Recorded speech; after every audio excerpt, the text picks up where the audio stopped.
আসসালামু আলাইকুম সবাইকে। শানুস পাকের ঘরে নতুন আরও একটি রেসিপি দেখার জন্য আরও একবার ওয়েলকাম জানাচ্ছি।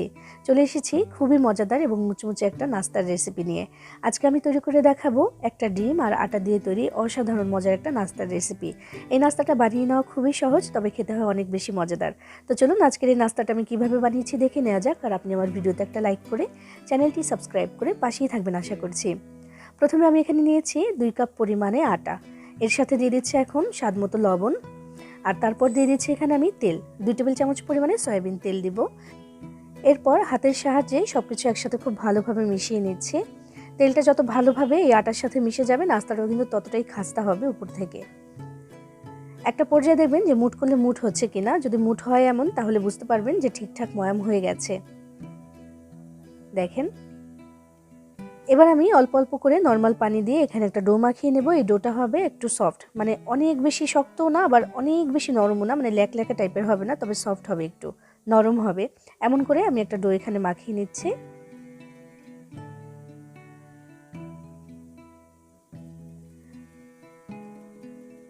ডোটা মাখানো হয়ে গেলে এবার আমি উপর থেকে সামান্য একটু তেল নিয়ে এটার গায়ে মাখিয়ে একটা পাশে রেখে দেবো ঢেকে। অনেক বেশি সময় রাখার দরকার নেই। ওই যে একটা পুর বানাবো, পুরটা বানাতে লাগবে আমার 7 থেকে 8 মিনিটের মতো।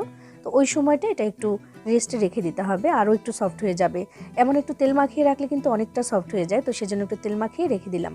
এদিকে চুলায় আমি একটা প্যান বসিয়ে দিয়েছি। বিসমিল্লাহির রহমানির রহিম। এখানে আমি দিয়ে দিচ্ছি তেল। আমি এখানে 1 টেবিল চামচ পরিমাণে তেল দিয়ে দিলাম। তেলটা যখন একটু গরম হয়ে আসবে, এখানে আমি আস্ত জিরা দিয়ে দিচ্ছি আধা চা চামচ পরিমাণে। চুলার আঁচটা একটু কমিয়ে রাখছি, রেখে তারপর একটু নেড়েচেড়ে দিচ্ছি। খেয়াল রাখতে হবে এই জিরাটা যেন পুড়ে না যায়, তাহলে কিন্তু এই যে নাস্তার পুর বানাচ্ছি, পুরটা কিন্তু একদম তিতা হয়ে যাবে, খেতে ভালো লাগবে না।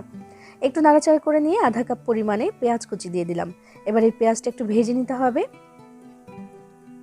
একটু নরম হতে হতে সামান্য একটু লালচে হয়ে গেলেই চলবে, অনেক বেশি লাল করে বা একদম বেরেস্তার মতো করে ভাজার দরকার নেই।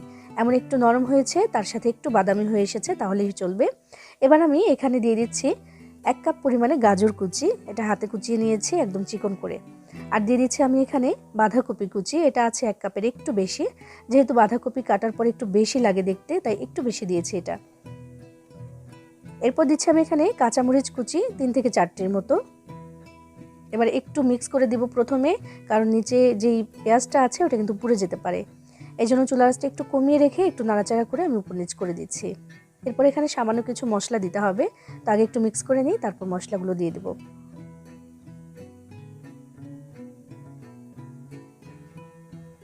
মেশানো হয়ে গেলে আমি এখানে দিচ্ছি প্রথমে লবণ।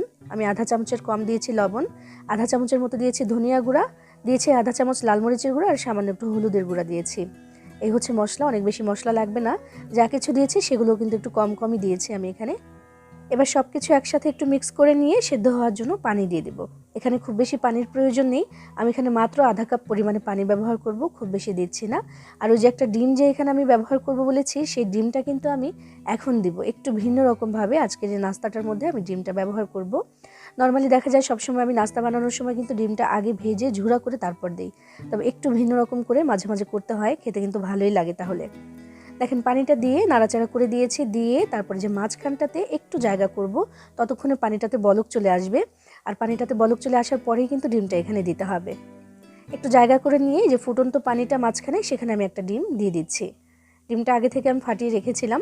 ডিমটা দিয়ে একটু যখন সাদা সাদা হয়ে আসবে, তখন নাড়াচাড়া করে আমি মিশিয়ে দিচ্ছি।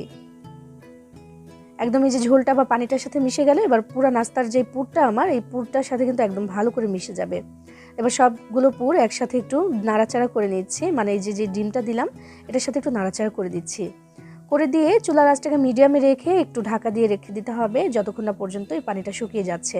পানিটা শুকিয়ে যেতে যেতে সব কিছু কিন্তু একদম ভালো করে সেদ্ধ হয়ে যাবে, কারণ এই উপকরণগুলো সেদ্ধ হতে খুব একটা সময় লাগে না। ঢাকনা দিয়ে ঢেকে দিলাম আমি।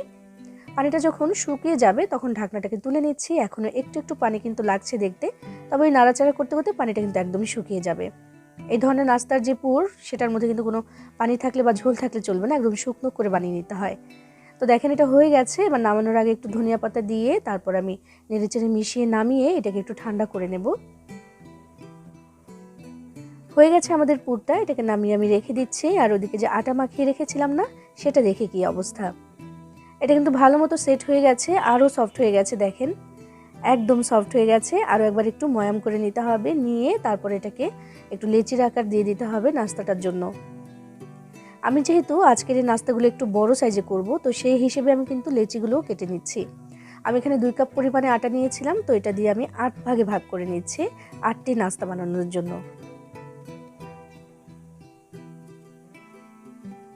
লেচিগুলো কেটে নেওয়ার পরে এবার প্যারার শেপ দিয়ে দিতে হবে। একবারে সবগুলোর আগে দিয়ে নিই, এতে করে কিন্তু বেলার সময় একটু সহজ হয়, কাজটা তাড়াতাড়ি হয়। সবগুলো প্যারার আকারে কিন্তু করে নিয়েছি। এবার একটা বাইরে রাখছি, বাকিগুলোকে ঢেকে রাখবো যেন শুকিয়ে যেতে না পারে। এবার আমি একটা রুটি বেলবো প্রথমে, তার জন্য কিছুটা পরিমাণে আটা ছিটিয়ে নিচ্ছি আমি, নিয়ে একটা রুটি বেলছি। যেই প্যারাটা বানিয়েছি এটা কিন্তু অনেক বেশি বড় না, একটু ছোটই। তবে রুটিটা বেলবো আমি নর্মাল সাইজে। তো নর্মাল সাইজের একটা রুটি বেলার পরে যেমন হবে এটার পুরুত্ব তেমন হলেই চলবে, মানে অনেক বেশি পাতলাও না, একদম কাগজের মতো পাতলাও না, আবার অনেক বেশি মোটাও না। দেখেন একটা রুটি আমি প্রথমে এখানে বেলে নিলাম, এবার দেখাচ্ছি এটার পুরুত্ব, দেখেন যেমন হবে। এইবার আমি একটা কাটারের সাহায্যে এটাকে 4 কোনা করে কেটে নিচ্ছি। আমি ডিজাইনের অংশটা দিয়ে কাটছি, সোজা পাশটা দিয়ে কাটলেও কিন্তু চলবে, মানে সমান যে পাশটা। চাইলে ছুরি দিয়েও কেটে নিতে পারেন। তো কেটে নিলাম, মোটামুটি 4 কোনা একটা শেপ দিয়ে দিলাম। এবার এখানে আমি মাঝখানে দিয়ে দিচ্ছি সেই পুরটা কিন্তু একদম ঠান্ডা হয়ে গেছে। তো পুরটা আমি এখানে দিয়ে দিলাম, বেশ খানিকটা করে দিচ্ছি, কারণ এই পুরটা খেতে অনেক বেশি মজাদার হয়। আর এই নাস্তাটাও বেশ খানিকটা বড় হবে, তাই একটু বেশি করে এই পুরটা আমি এখানে দিয়ে দিলাম। দেওয়ার পরে এবারে যে 4 কোনা রুটি, এই 4-5টার মধ্যে আমি একটু পানি লাগিয়ে দিচ্ছি। এই পানিটা কিন্তু আঠার কাজ করবে।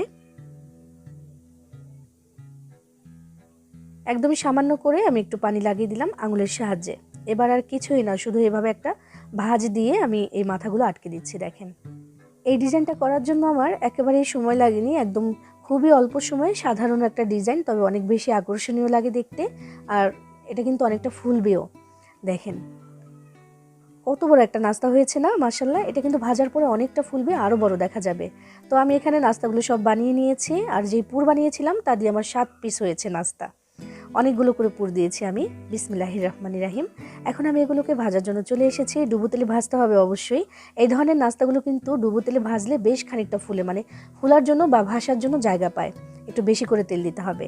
তো তেলটা গরম হয়ে যাওয়ার পরে আমি নাস্তাগুলো দিয়ে দিলাম একসাথে, যেই কটা দেওয়া যায়, যেহেতু সাইজে অনেকটাই বড়, তাই একটু ফাঁকা জায়গা রেখেছি আমি, যেন একটু ফুলার জায়গা পায়, ভাসার জায়গা পায়। চামচটা দিয়ে একটু একটু করে তেল দিয়ে দিচ্ছিলাম, কারণ এগুলো কিন্তু অনেকটাই ফুলবে। দেখেন চুলার আঁচটাকে মিডিয়ামে রেখে তারপর ভাজবো, সময় লাগবে মাত্র 3 মিনিটের মতো। কারণ আমাদের যে শীটটা আমি বানিয়ে নিয়েছি নাস্তার জন্য, সেই শীটটা কিন্তু খুব বেশি মোটা না বা অনেক বেশি পুরু না, এটা ভাজার জন্য, ভাজা হতে খুব একটা সময়ও লাগবে না। একদম বালিশের মতো ফুলেছে দেখেন, মাশাআল্লাহ অনেক সুন্দর ফুলেছে, একদম বালিশের মতো। উল্টে পাল্টে সুন্দর একটা কালার এসে গেলে এটাকে চুলা থেকে নামিয়ে নিতে হবে। মাশাআল্লাহ খুব সুন্দর হয়েছে। আপনারাও চাইলে কিন্তু এই নাস্তাটা ঝটপট করে বানিয়ে নিতে পারেন। ভেতরে যে কোনো পুর কিন্তু আপনি ব্যবহার করতে পারবেন। তবে আমি যে পুরটা দেখালাম না আজকে বানিয়ে, ওইটা কিন্তু একদমই সহজ আর অনেক বেশি মজাদারও হয় খেতে। ভাজা হয়ে গেছে, সুন্দর একটা কালারও এসে গেছে। এবার আমি এগুলোকে তেল থেকে ছেঁকে তারপর তুলে নিচ্ছি। একইভাবে বাকি যে নাস্তাগুলো আছে সেগুলোকে ভেজে তারপর দেখাচ্ছি। এরই সাথে তৈরি করে নেওয়া হয়ে গেল খুবই সহজ এবং মজাদার আর দেখতেও অনেক বেশি আকর্ষণীয় এমন একটা নাস্তা, যেটা আমি তৈরি করেছি আটা আর একটা ডিম, সাথে ছিল কিছু সবজি। আপনি কিন্তু চাইলে এটা বানিয়ে নিতে পারেন, খেতে অনেক বেশি মজাদার হয়, সবাই পছন্দ করে খাবে ইনশাল্লাহ। বানিয়ে খেয়ে দেবেন, ভালো লাগবে। সবাই ভালো থাকবেন, সবার জন্য সবাই দোয়া করবেন। আল্লাহ হাফেজ।